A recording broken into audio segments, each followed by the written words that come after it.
Hello दोस्तों, आप सभी का स्वागत है मेरे यूट्यूब चैनल ट्रैवल विद मानव शर्मा में। दोस्तों, अगर आपने अभी तक हमारी बनारस पार्ट 1 की वीडियो नहीं देखी है तो ऊपर आई बटन पर क्लिक कर आप देख सकते हैं। उस वीडियो में आपको सारी जानकारी मिलेगी, बनारस कैसे पहुंचा जाए, बनारस में कहाँ कहाँ घूमें, होटल कहाँ लें, सभी जानकारी आपको उस वीडियो में मिल जाएगी। डिस्क्रिप्शन में भी लिंक है, आप वहाँ से भी वीडियो देख सकते हैं।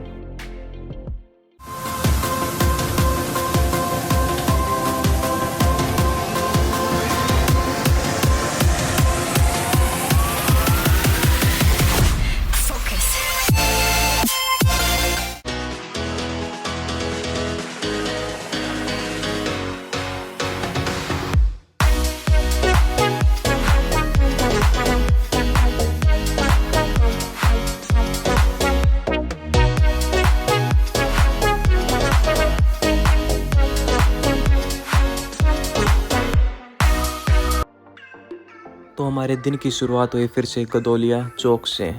गदोलिया चौक से सारनाथ के लिए आपको ई रिक्शा और ऑटो रिक्शा दोनों ही मिल जाएंगे।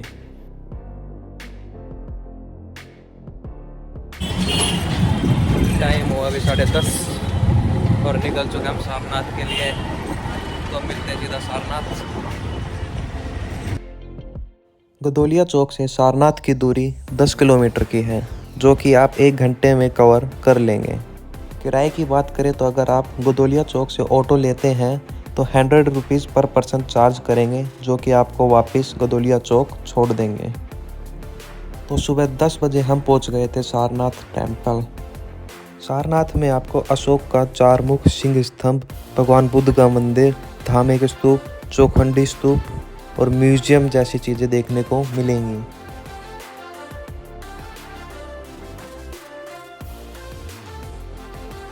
और सार का अर्थ होता है उपदेश। यहाँ पे गौतम बुद्धा ने पहला धर्म का उपदेश दिए थे 2500 साल पहले। और यहाँ पर आपको थाई टेम्पल भी देखने को मिलेगा, जिसका निर्माण 1964 में हुआ था। इस मंदिर में आपको गौतम बुद्ध का बैठा हुआ गोल्डन कलर का स्टैचू भी देखने को मिलेगा।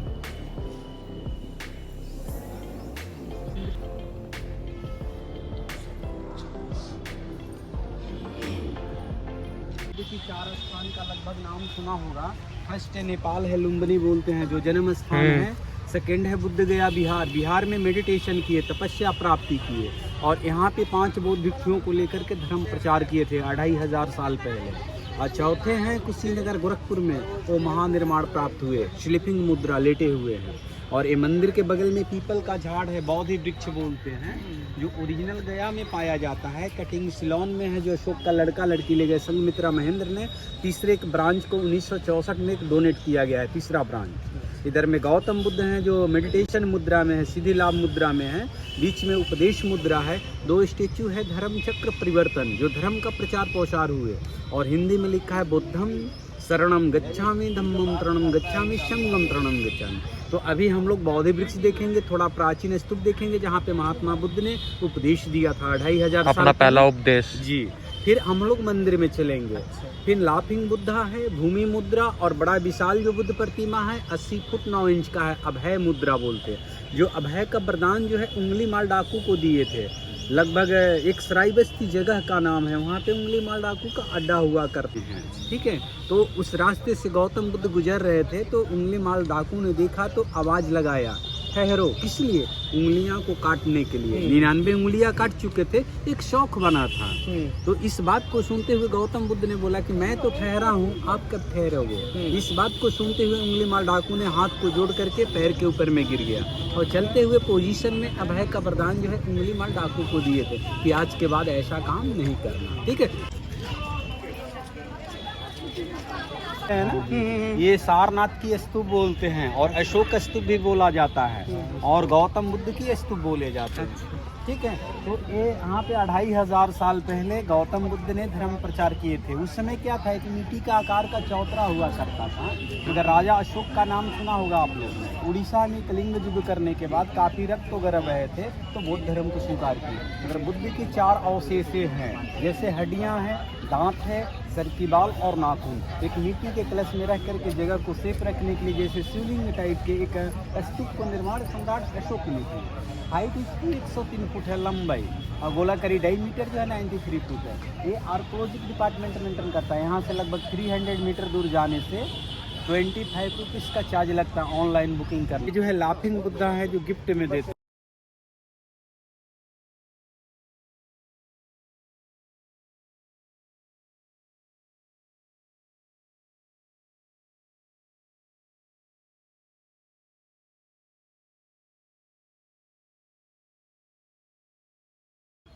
इस स्टैचू में टोटल 815 पत्थरों का इस्तेमाल किया गया है। यह 80 फीट 6 इंच ऊंची भगवान बुद्ध की अभय मुद्रा की प्रतिमा है। भगवान बुद्ध का यह स्टैचू भारत में सबसे ऊंचा है।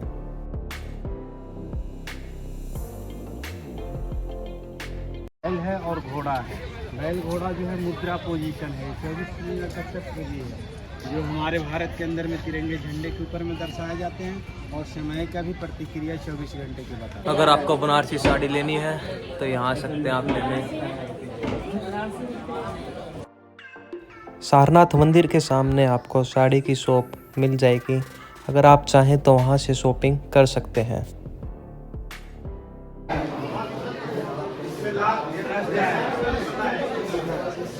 ये कोई बड़ी फैक्ट्री नहीं होती है। छोटा छोटा कुटीर उद्योग होते हैं। ग्रामीण कुटीर उद्योग बोला जाता है। और ये जो मंदिर वगैरह देखिए होल होता है। होल का द्वारा ये सारे डिजाइन होते हैं। और ये बनारसी साड़ियाँ वगैरह ये उल्टा बिना जाता है, सीधा नीचे की ओर होता है ना। और एक ताना होता है एक बाना होता है। और यहाँ पे जो है 650 रुपये से बनारस की साड़ियाँ स्टार्ट करते हैं।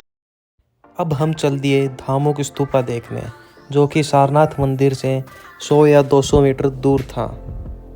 यहाँ एंट्री करने के लिए आपको ऑनलाइन टिकट लेनी होगी, जो कि गेट के बाहर ही आपको स्कैन करने का मिल जाएगा। आप वहाँ से ले सकते हैं। अगर आप आर्कोलॉजिकल साइट धामुक स्तूपा, अशोक स्तंभ ये देखते हैं तो आपकी टिकट 20 रुपये पर पर्सन लगेगी। और अगर आप आर्कोलॉजिकल म्यूज़ियम देखने जाते हैं तो उसकी टिकट 5 रुपये पर पर्सन लगेगी। धामुक स्तूप का निर्माण 500 ईस्वी में मौर्य साम्राज्य के सम्राट अशोक द्वारा 249 ईस्वी पूर्व में बनवाए गए एक स्तूप की जगह किया गया था। इसकी हाइट की बात की जाए तो इसकी हाइट 43 मीटर के आसपास है और इसका डायामीटर 28 मीटर के आसपास है। यहीं पर अशोक स्तंभ भी देखने को मिलेगा, जिस पर 3 लेख लिखे गए हैं, जिनमें से पहला लेख अशोक के ही समय का है और ब्राह्मी लिपि में लिखा गया है, जबकि दूसरा लेख कुषाण काल और तीसरा लेख गुप्त काल का है। हम सारनाथ 3 घंटे घूमकर वापस अपने होटल की ओर आ गए थे। होटल में कुछ देर आराम करने के बाद हम निकल पड़े रामनगर किला देखने के लिए। रामनगर जाने के लिए आपको गोदोलिया चौक पे ई रिक्शा और ऑटो रिक्शा खड़े मिल जाएंगे, जो कि आपसे 100 रुपये पर पर्सन चार्ज लेंगे और आपको वापस गोदोलिया चौक पर छोड़ देंगे। गोदोलिया चौक से रामनगर फोर्ट की दूरी 7 किलोमीटर है, जो कि आप आधे घंटे में पहुंच जाएंगे।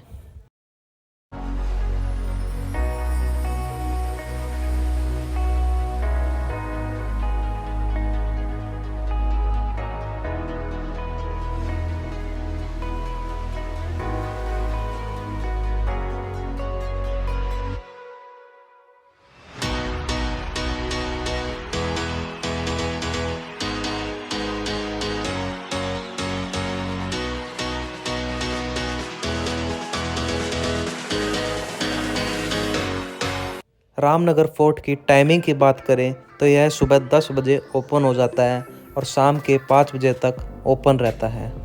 टिकट की बात की जाए तो 12 साल से ऊपर की 75 रुपीज़ है और 12 साल से कम की 20 रुपये टिकट है।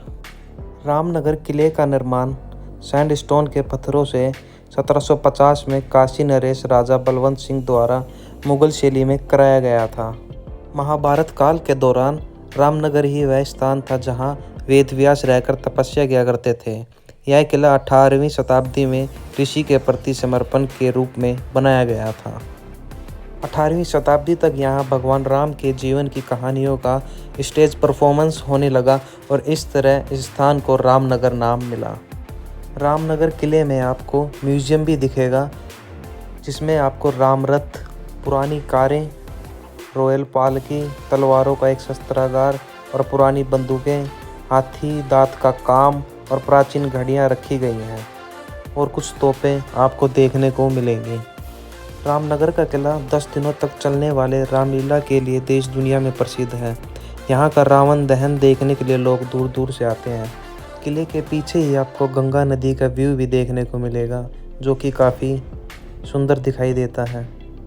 इस किले में एक मंदिर भी है जो कि वेद व्यास को समर्पित है, जिन्होंने महाकाव्य महाभारत लिखी थी। इस मंदिर में तांबे का शिवलिंग था, जो कि देखने में काफ़ी अद्भुत था। तो दोस्तों, आप जब इस किले में आए तो इस शिवलिंग के भी दर्शन ज़रूर करें।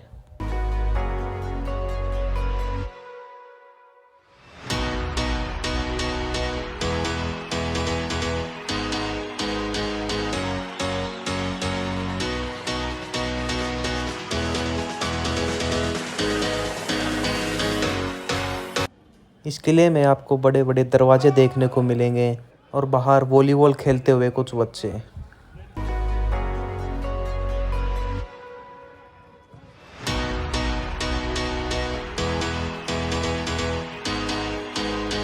थकान होने के बाद आप यहाँ के छोटे से पार्क में बैठ सकते हैं और इस किले की नक्काशी को देख सकते हैं। और हम चले अपनी थकान को थोड़ा कम करने सोडा पानी पीने।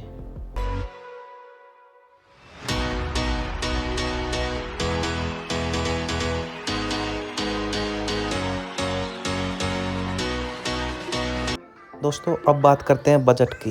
ये जो बजट है वो 2 पर्सन के अकॉर्डिंग रहेगा। अगर आप ट्रेन से स्लीपर कोच में दिल्ली से बनारस आते हैं तो आपके 1750 रुपये लग जाएंगे। होटल की बात करें तो आपको 700 रुपीज़ में एक नाइट के लिए होटल मिल जाएगा। नेक्स्ट डे आप अपने सामान को लगेज रूम में रख सकते हैं और आराम से घूम सकते हैं। अब बात करते हैं फूड की। 500 रुपीज़ तक आपके खाने में लग जाएंगे। अदर कन्वेंस की बात करें तो 1000 रुपये तक आपके उसमें लग जाएंगे। टोटल बजट की बात की जाए तो 4500 रुपये तक 2 पर्सन के आपके लग जाएंगे। तो दोस्तों, आपको मेरी वीडियो इन्फॉर्मेटिव लगी है तो लाइक, शेयर एंड सब्सक्राइब करना ना भूलें। आप मुझे इंस्टाग्राम पे फॉलो भी कर सकते हैं। धन्यवाद दोस्तों।